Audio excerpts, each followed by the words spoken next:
Sa pag-abot ni Legion sa kanyang hustong gulang, siya ay naging isang kahangahangang mandirigma sa sining ng pakikipaglaban, itinataguyod ng walang katapusang ambisyon na sakupin ang buong mundo ng mga mandirigma.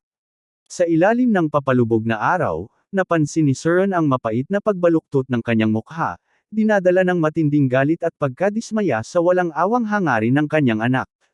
Ngunit nanatiling matatag at hindi natinag si Legion, ganap na alam na hindi pa sapat ang kanyang lakas upang harapin ang kanyang ama ng harapan, ngunit buo ang kanyang paninindigan na tuparin ang kanyang ambisyosong pangarap. Habang tumitindi ang kanilang sagupaan, naitanong ni Suron sa kanyang sarili kung kailan niya huling naramdaman ang ganoong matinding galit.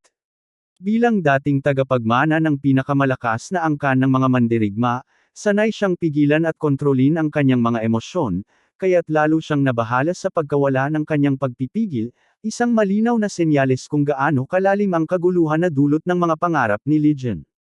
Sa paningin ni Suron, tila hindi lamang mapanganib kundi halos imposibleng maisakatuparan ang hangarin ng kanyang anak.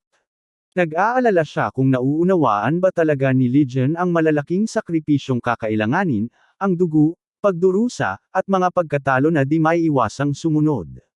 Naisip niya, kahit pa isakripisyo ang mga kaibigan, pamilya, at mga tapat na kasamahan, maaaring humantong pa rin sa kabiguan ang lahat.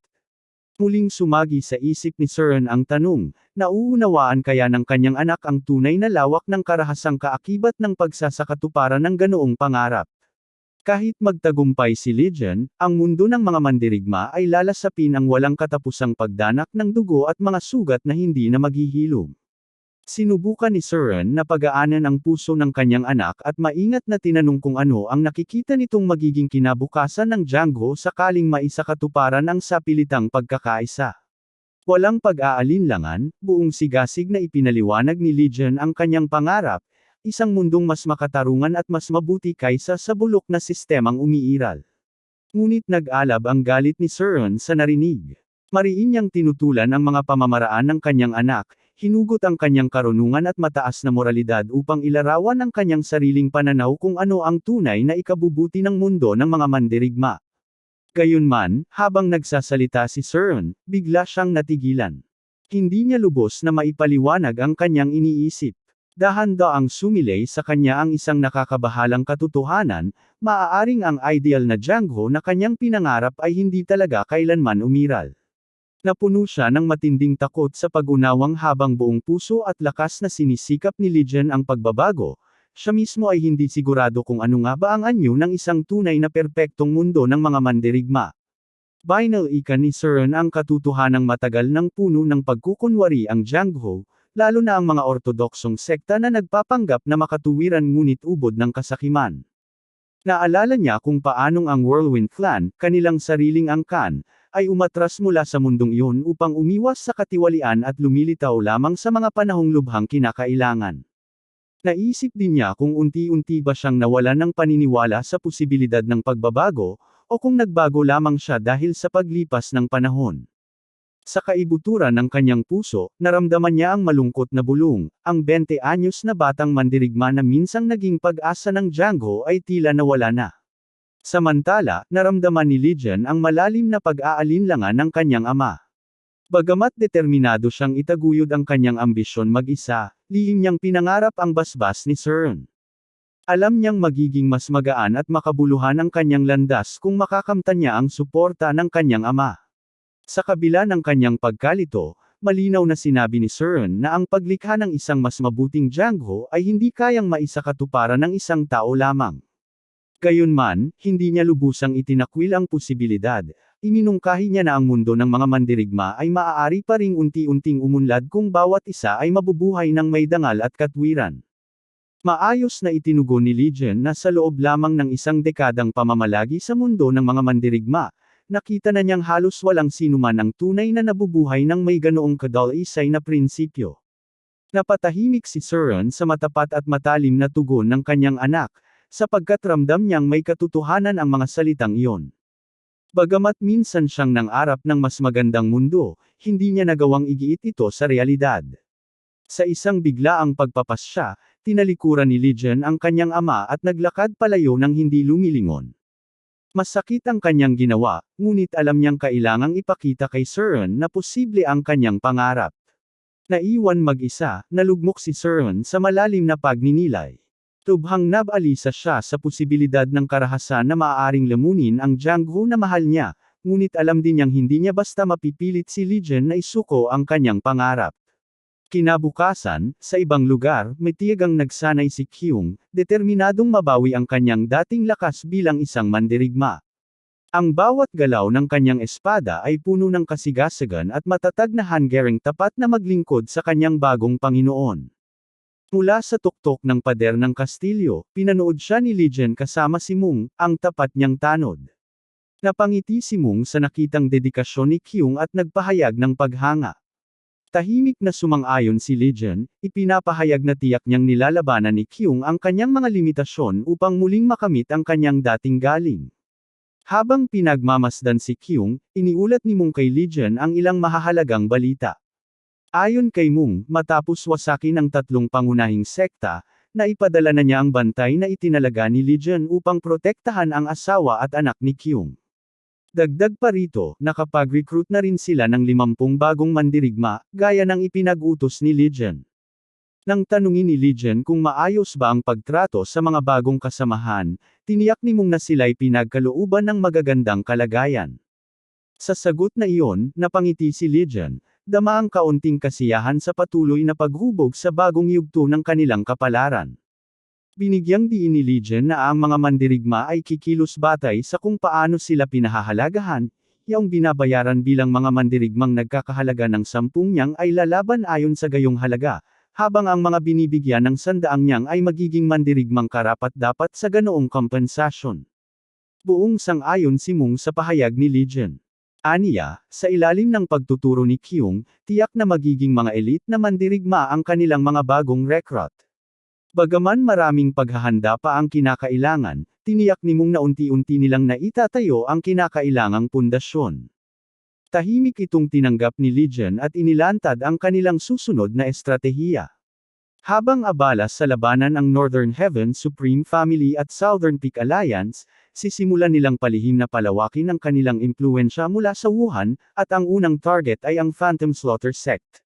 Samantala, galit na itinarak ng pinuno ng Phantom Slaughter Sect ang kanyang punyal sa isang ginuhit na larawan ni Su Chong, ang tagapagmana ng Southern Peak Alliance.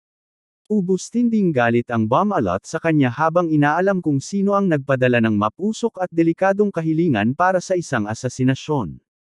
Tahimik na nakikinig ang kanyang mga nasasakupan habang mahigpit niyang binigyang diin ang mabibigat na kapalit ng pagpatay sa isang mahalagang figure, sapagkat sa mundong ito, walang lihim na mate at tago ng habang panahon. Isa sa mga tauhan ang biglang nagsalita, dala ang isang nakakabahalang balita hinggil sa pinagmula ng kahilingan. Agad na napalitan ng pagkagulat ang inis ng pinuno, hindi siya makapaniwalang may taong nag-iwan ng bakas sa likod ng ganitong kasuklam-suklam na utos. Lalo pa siyang nabigla nang malamang si Imhogi, mula mismo sa Northern Heaven Supreme Family, ang may kagagawan nito. Nag-uumapo ang kanyang galit, nilate niya ang kahangalan ng mga kabataang ginagamit ang kanilang sekta bilang mga kasangkapan sa kanilang walang saysay na alitan. Mapait niyang inusisa kung mas maaga pa bang tinamaan ng kahibangan si Imhogi kaysa sa matanda niyang lolo. Biglang nagbago ang ekspresyon ng pinuno, mula sa galit tungo sa pagkabahala. Gayun din ang nangyari sa kanyang mga tauhan. Sabay-sabay nilang naramdaman ang paglapit ng isang presensya, tahimik ngunit taglay ang di mapagkakaila ang lakas ng isang bihasang mandirigma. Dahan-daang lumapit ang mga hakbang patungo sa kanilang silid, bawat hakbang ay puno ng kontrol at katiyakan. Walang abiso, bumukas ang pinto. Pumasok ang isang matandang lalaki, bakas sa kanyang mukha ang lalim ng karanasan, ang kanyang buhok ay puting-puti, at ang kanyang presensya ay tila isang tahimik na unos. Isang sulyap lamang ang kailangan ng pinuno upang maunawaan ang antas ng lalaking ito. Ang katotohanang nakapasok siya sa pinakasagradong silid ng kanilang sekta, nang hindi man lamang namalayan ng mga gwardya, ay patunay na ang matanda ay higit pa sa karaniwang mandirigma. Ang kanyang enerhiya ay malayang dumadaloy, bumabalot sa kanyang espada na nakakalong sa tagiliran. Maingat na nagtanong ang pinuno kung aling paksayon ang kinakatawan ng bisita. Mabilis ang sagot, ang matanda ay nagmula sa Southern Peak Alliance. Agad na kumalat ang gulat sa silid, nanlaki ang mga mata ng mga tauhan, at maging ang pinuno ay nahirapang itago ang pagkabigla. Sa kanyang isipan, nagtanong siya, nalaman na kaya ng Southern Peak Alliance ang tungkol sa kahilingan. Walang paligoy-ligoy, sinabi ng matanda na tinanggap ng Phantom Slaughter Sect ang isang kontrata. Nagkunwaring ignorante ang pinuno, kalmadong ipinaliwanag na araw-araw silang nakatatanggap ng daan-daang kahilingan. Ganito raw talaga ang mundong kanilang ginagalawan, puno ng mga walang hiya at mas marami pa ang nais magpapatay. Ngunit nanatiling walang pagbabago ang ekspresyon ng matanda. Malamig ngunit tiyak ang kanyang tono habang sinabing alam ng pinuno kung aling kahilingan ang tinutukoy niya. Inusisa niya kung sino ang kliyenteng nagpadala ng utos. Isang matapang na tauhan ang sumagot, iginiit na bilang bahagi ng kalikasan ng kanilang sekta, hindi nila maaaring isiwalat kailanman ang pagkakakilanlan ng mga kliyente. Ngunit sa isang iglap, lumipad ang kanyang ulo. Mabilis at tahimik ang pag-atake, wala ni isang nakakakita sa naging kilos ng matanda. Ang mensahe ay malinaw, ang pagtanggi ay katumbas ng kamatayan. Upang lalong ipabatid ang kanyang mensahe, sinadyang ay anggulo ng matanda ang kanyang espada upang gamulong ang pugot na ulo sa ibabaw ng mesa, at huminto ito sa harap ng pinuno. Tumilamsik ang dugo sa mga kasuotan at pader. Walang nakapagsalita. Wala sa kanila ang nakakita sa mismong galaw, tanging ang dagwang resulta lamang ang naiwan. Maging ang pinuno ay hindi nasundan ang galaw ng matanda, tanging ang katawan ng kanyang tauhan ang kanyang tinitigan habang siya'y napamura ng mahina. Muling nagbabala ang matanda. Uulitin niya ang tanong, pagkatapos niyang pumatay pa ng 5. Noon lang ganap na naunawaan ng pinuno ang bigat ng kanilang kalagayan. Sinubukan niyang pababain ang tensyon, nakiusap na maunawaan ang kanilang panuntunan, ngunit nanindigan pa rin siya, hindi nila maaaring isiwalat ang kliyente. Walang naging tugon ang matanda. Muling kumislap ang kanyang espada. Sa isang mabilis at iisang galaw, 5 pang ulo ang nalaglag. Inilagay ng matanda ang kanyang espada sa kaluban na parabang hindi ito kailanman inilabas. Hindi nagbago ang kanyang ekspresyon, ngunit ang kanyang mga mata ay tila naglalagablab ng matinding intensyon. Sa ikatlong pagkakataon, hiningi niya ang pangalan ng kliyente. Sa malalim at mabigat na buntong hininga, kinaharap ng pinuno ang katotohanan. Noon niya lang lubos na naunawaan na sila ay biktima ng isang walang kwentang digmaan ng mga batang mayayabang. Nilunod ng dugo ang kanilang bulwagan, at sumagi sa kanyang isipan na maaaring tuluyan ng mabura ang Phantom Slaughter Sect mula sa mundo ng mga mandirigma. Sa wakas, sa gitna ng pagkapahiya at pagkawasak, inamin niya ang pangalan, si Imogi mula sa Northern Supreme Family. Samantala, sa ibang bahagi ng gabi, sa ilalim ng malamlam na liwanag ng buwan, mag-isang nakatayo si Imhagi sa gitna ng isang kagubatang nababalutan ng ulap at hamog. Sa harap niya ay isang bagong hukay, malalim, at tila walang pinagsisisihan. Tumindig siya sa krimeng kanyang iniutos, ang pagpaslang kay Legion. Hindi niya alam na may nanghimasok sa orihinal na utos, at dahil doon, inilagay niya sa panganib ang kanyang pamilya sa harap ng Southern Peak Alliance. Nang gabing iyon, pinaslang niya si Elder Beck, ang tanging taong nakakaalam ng katotohanan. Sa pagkamatay ng Elder, tiniyak niyang mabaon sa hukay ang lihim. Gamit ang kanyang panloob na enerhiya, ginamit niya ang lakas ng lupa upang tuluyang itago ang bangkay sa ilalim ng makinis na patong ng lupa. Sa pagkamatay ng kaisa-isang saksi, panatag na siya sa paniniwalang mananatiling lihim ang kanyang kasalanan. Ang tanging inaasahan na lamang niya ay ang paghihintay sa pagkamatay ni Legion, ang taong nagpahiya sa kanya. Ngunit muli, hindi niya namalaya na ang mismong target ng pagpatay ay naruroon na pala. Biglang nanlaki ang mga mata ni Imhagi nang may tinig na nagmula sa dilim, kalmado nitong tinanong kung ano ang ginagawa niya sa isang liblib na lugar na walang bantay. Doon lamang niya napagtanto ang presensya ni Legion. Sa kabila ng nasaksihan, ang pagpatay at mabilis na pagtatago ng bangkay, hindi natinag si Legion. Tahimik itong nakatingin, hindi mabasa ang ekspresyon. Hindi makapaniwala si Imhagi, agad siyang nagtanong kung paanong nalaman ni Legion ang lugar na ito, at kung kailan niya nadiskubre ang katotohanan. Walang sinabing sagot si Legion. Bagkus, tumingin lamang ito sa bagong libing na lupa, pantay ang pagkakatabon, waring walang nangyari. Kahit sa malamig na titig ni Legion, nanatiling mapagmataas si Imhagi. Isa iyong anyo ng kay-abangan na pinanday ng buhay na ginugol sa ilalim ng proteksyon ng makapangyarihang angkan. Mayabang niyang tinanong kung sino talaga si Legion. Ngunit ngumiti lamang ito ng bahagya at ibinalik ang tanong, talagang interesado ba siya sa sagot? Pagkatapos, unti-unting lumamig ang mga mata ni Legion at tahimik siyang nagbanta. Ang sagot ay may kapalit, at iyon ay ang kanyang buhay. Nagngit-ngit si Imhagi. Nanlaki ang kanyang mga mata sa galit, hindi makapaniwala na ang isang taong tinitingnan niyang mababa ay nangangahas na magbanta sa kanya. Pinakawalan ni Legion ang kanyang panloob na enerhiya. Sa malamig na tinig, muli niyang tinanong kung nais pa rin ba ni Imhagi na malaman kung sino siya talaga. Bagaman ayaw niyang madamay sa isang batang tulad nito, napagtanto niyang napakarami na ng linyang nilampasan. Wala nang balikan. Kaya nagpasya siyang ipagpatuloy ang panggugulo sa batang tagapagmana ng Northern Heaven Supreme Family. Ipinahayag niya na siya raw ang panganay na anak ng Drifting Clouds and Flowing Water. Natuon ang atensyon ni Imhagi sa kanyang sinasabi. Napaisip siya, ang taong nakatamo ng tagumpay sa Heavenly Dragon Grand Tournament ay hindi maaaring isang ordinaryong tao lamang. Sa seryosong tono, ipinaliwanag ni Legion na may tindahan ng prutas ang kanilang pamilya, isang negosyo na pinatatakbo sa pilosopiyang mamuhay ng natural, tulad ng ulap na lumulutang at tubig na dumadaloy.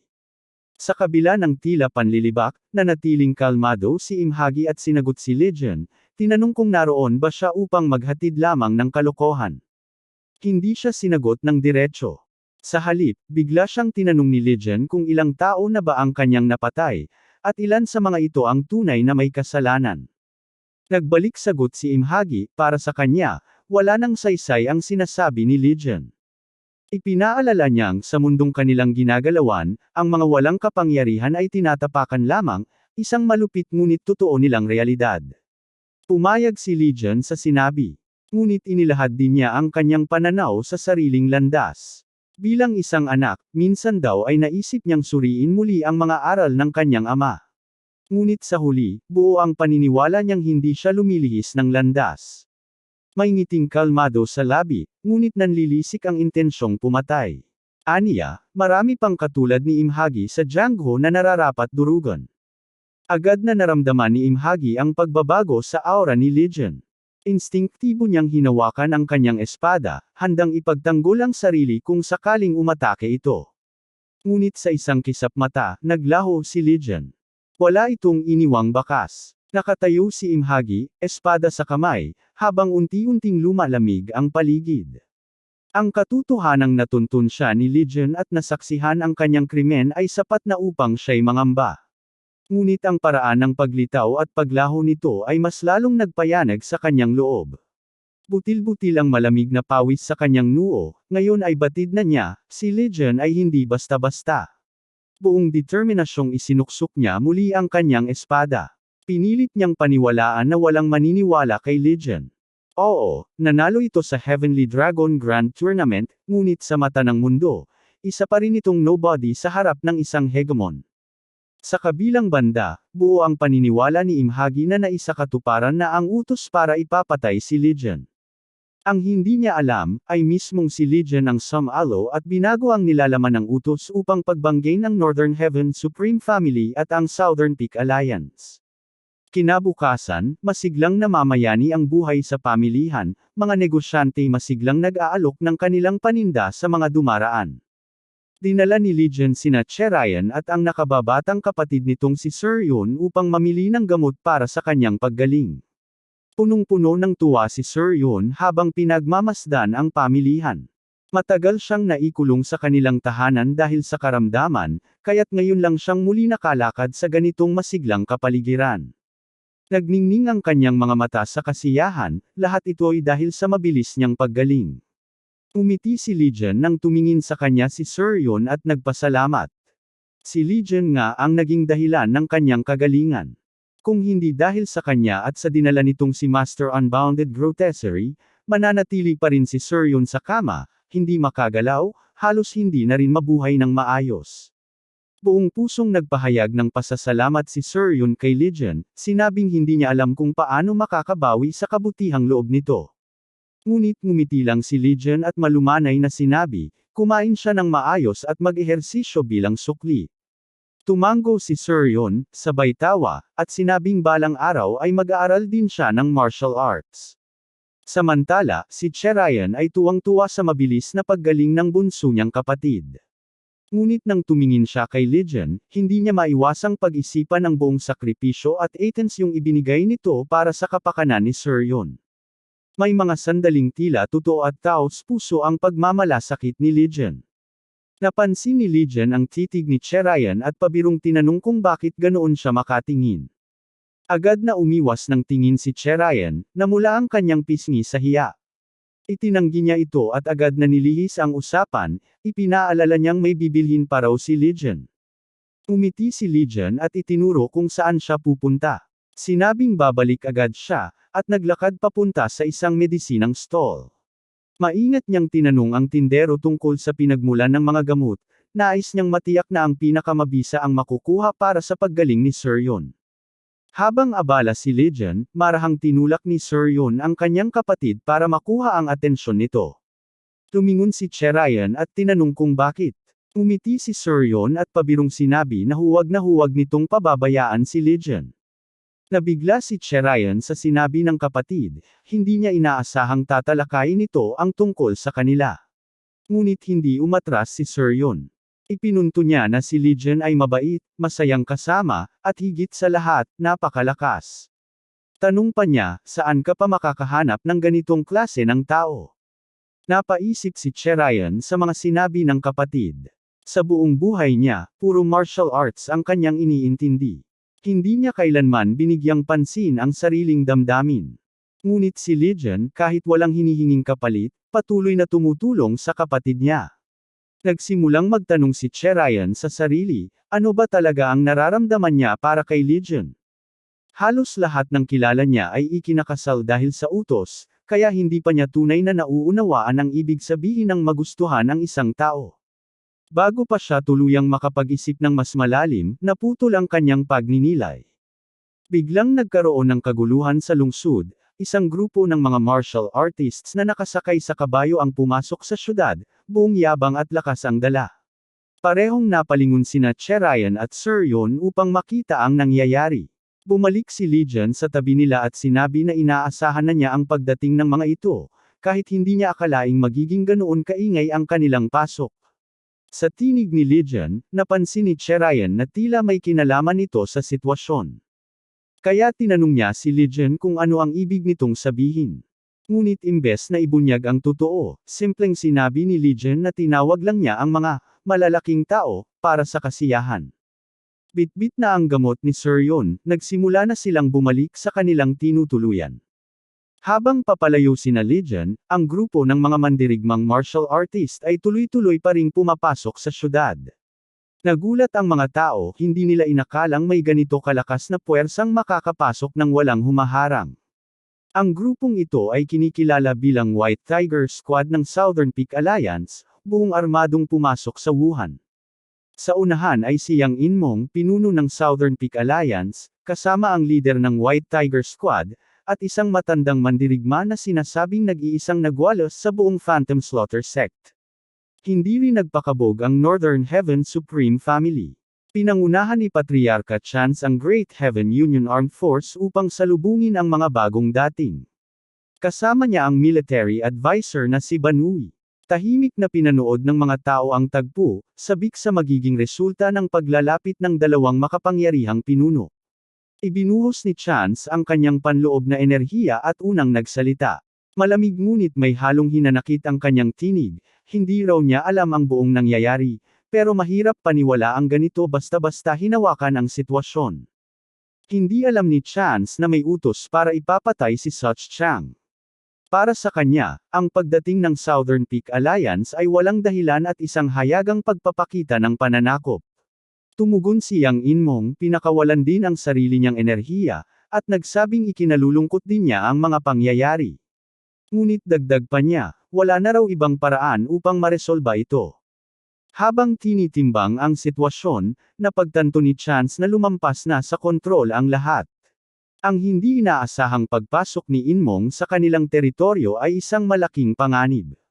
Ngunit kung umatras siya, mababahirin ang pangalan ng Northern Heaven Supreme Family. Sa isiping ito, muling nagsalita si Chance. May tensyon sa kanyang tinig habang hinihinging paliwanag kung ano talaga ang nangyayari. Hindi nag-atubiling sumagot si Inmong. Ipinahayag niyang may taong mula sa Northern Heaven Supreme Family na nagpadala ng mga mamamatay tao upang paslangin ang batang tagapagmana ng Southern Peak Alliance. Nagulat ang mga nanunood. Hindi sila makapaniwala na maglalakas loob ang isang kasapi ng Northern Heaven Supreme Family na gumawa ng ganoong krimen. Hindi alam ni Chance ang tungkol sa revelasyong ibinunyag ni Inmong, kaya't laking gulat niya nang marinig ito. Tanging nasambit niya ay dapat itapon sa karwahe ang sinumang may kagagawan nito at agad na putulin ang ugnayan nito sa kanilang pamilya. Dumilim ang kanyang mukha nang marinig ang pagbanggit sa isang kontrata para patayin ang tagapagmana ng kabilang paksayon, lalo na kung ito'y galing mismo sa sariling pamilya. Batid niyang sisira ito sa kanyang reputasyon. Sa pagnanais na kontrolin muli ang sitwasyon, ipinaliwanag ni Chance na kung totoo ngang may nagpapatay, isa itong pagtataksil sa kanilang pamilya. Isa itong sabwatang naglalayong sirain ang tiwala sa pagitan nila. Nangako siya na mismo ang aayos sa usaping ito. Ngunit tinaas ni Inmong ang kanyang kamay bilang hudyat para pigilan si Chance sa anumang padalos-dalos na hakbang. Sa kalmadong tinig na may kasamang paninindigan, ipinaliwanag niya na ibinunyag lamang niya ito bilang pakikiisa sa matagal na nilang pagkakaibigan, at pinayuhan si Chance na huwag agad humusga. Nang maunawaan ni Chance ang nais ipahiwatig ni Inmong, napagtanto niyang si Mahagi ang tinutukoy na maaaring nagutos ng pagpatay, kahit hindi ito tuwirang binanggit. Kung siya nga ang sangkot, alam ni Chance na kailangang tahimik at maingat itong harapin. Kaya iminungkahi niyang lumipat sila ng lugar. Aniya, hindi angkop ang ganitong usapan sa isang lugar kung saan kumakayod ang mga mamamayan ng Wuhan para mabuhay. Sumang-ayon si Inmong at sabay silang lumisan mula sa lugar. Samantala, si Legion ay nakaupo sa bubungan, walang pakialam habang inunguya ang kanyang merienda, pinagmamasdan ang kaguluhang likha niya. Patuloy ang mga tao sa pag-uusap, nagtatanong-tanong kung ano ang tunay na nangyayari. Isang tao ang nagkomento sa tensyong bumabalot sa paligid, iniisip kung may panibagong digmaan na naman bang sesabog sa pagitan ng dalawang makapangyarihang puwersang may bakas pa ng digmaang demonyo't ortodokso. Sa paningin ni Legion, nakakatuwa ang lahat ng ito. Tumayo si Legion sa kanyang kinauupuan, iniisip na oras na upang umalis ngayong tila kumalma na ang sitwasyon. Ngunit bago pa siya tuluyang makalakad, isang pamilyar na tinig mula sa ibaba ang nakatawag ng kanyang pansin. Isang matandang lalaki ang nakikiusap sa isang mandirigma mula sa White Tiger Squad. Nawalan siya ng balita sa kanyang anak simula nang sumali ito sa Southern Peak Alliance. Bitbit niya ang larawan ng anak at tinanong ang mandirigma kung kilala nito ang binata. Hindi man lang tiningnan ng mandirigma ang larawan at agad itong tinanggihan, inutusang lumayo ang matanda. Ngunit hindi sumuko ang matanda. Paulit-ulit siyang nakiusap na silipin man lang sana ang larawan, bakas ang matinding pag-aalala sa kanyang mukha. Nainas na ang mandirigma at muling sinabi na wala siyang alam tungkol sa binata. Ayon sa kanya, isa lang naman itong pagkawala sa loob ng mundo ng mga mandirigma, hindi raw ito malaking bagay. Hindi pa rin sumusuko ang matanda.